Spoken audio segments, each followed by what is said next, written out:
কৃষ্ণ হুই বাণী তাক শুদ্ধ কৰো কৃষ্ণ কথা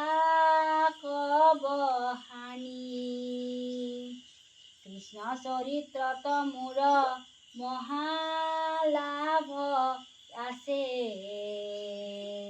কৃষ্ণৰ কীৰ্তনে জাতি অজাতি নবাছে কৃষ্ণৰ কীৰ্তনত কোনো জাতীয় সকলো শুনিব পাৰে হিন্দু হওক মুছলমান হওক কছাৰী হওক গাৰো মিকিৰি হওক আহোম গোটা হওক যিকোনো জাতিয়ে এইটো বহি শুনিব পাৰে এই নাম ল'ব পাৰে শাস্ত্ৰ ইটো মহাভাগৱত যেন মতে পৃথিৱীত হৈল উপগত হে ৰাম যিমতে কৰিলা শাস্ত্ৰ দেশ সৰ্ব জানে প্ৰথমে হৰিক স্মৰি শুনা সাৱধানে সেইকাৰণে বস্তুটো ঈশ্বৰৰ নাম লাগিলে আগে ভক্তিটো লাগব অৰ্থাৎ ধ্যান কৰিব লাগিব ঈশ্বৰক অলপ ভাবিব লাগিব যে প্ৰভু তোমাৰে নাম গুণ গাব মই ইচ্ছা কৰিছোঁ আৰু তোমাৰ সেই কৃপা লাগিব তোমাৰ কৃপাৰেহে মই পাৰিম এতিয়া মই এতিয়া বুজি পাইছোঁ যে তোমাৰ বিনা আৰু আন কোনো নাই এতিয়া তুমিয়ে কৃপা দৃষ্টি কৰি মোক অলপ মোৰ মুখত যাতে এই হৰিৰ নাম অৰ্থাৎ তোমাৰ গুণখানি মোৰ আহে এইখিনি মোক তুমি কৃপা দৃষ্টি দিনেক পূৰ্বত পৰা হৰসুত ঋষি বদৰিকাশ্ৰমত আচন্ত বেশ বহি এই কথাটোতে বদৰিকাশ্ৰমত এই বেশে মানে মহাচিন্তা কৰিছে কৰিবলৈ বহি পেলাই ভাবি আছে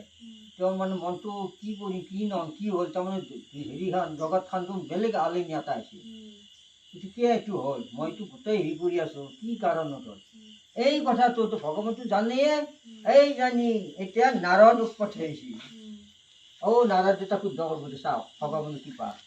এওঁ কৃপা হ'ব লাগিল নহয় ভগৱানে যেতিয়া পঠাই দিলে নাৰদ আহি পেলাই বেশৰ ওচৰত গুচি গ'ল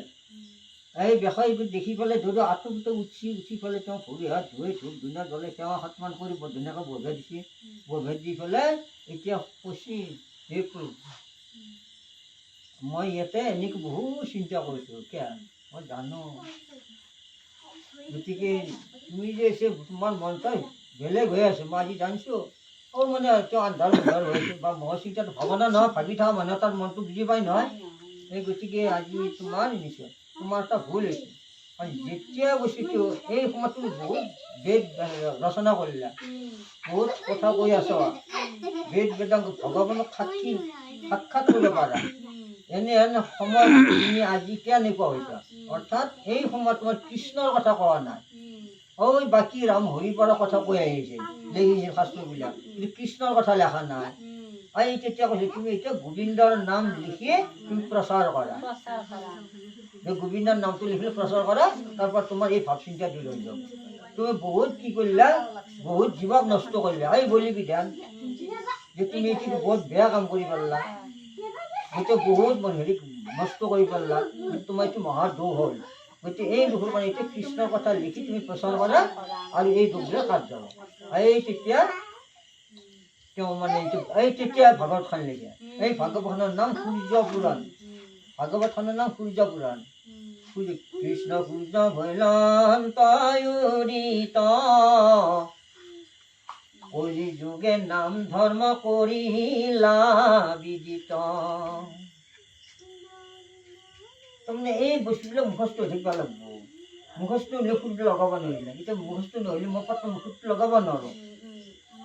লিখি বহি থাকিব লাগিব নহয় এইখন মুখস্থ আছে কৃষ্ণ সূৰ্য ভৈলন্তয়ুৰিত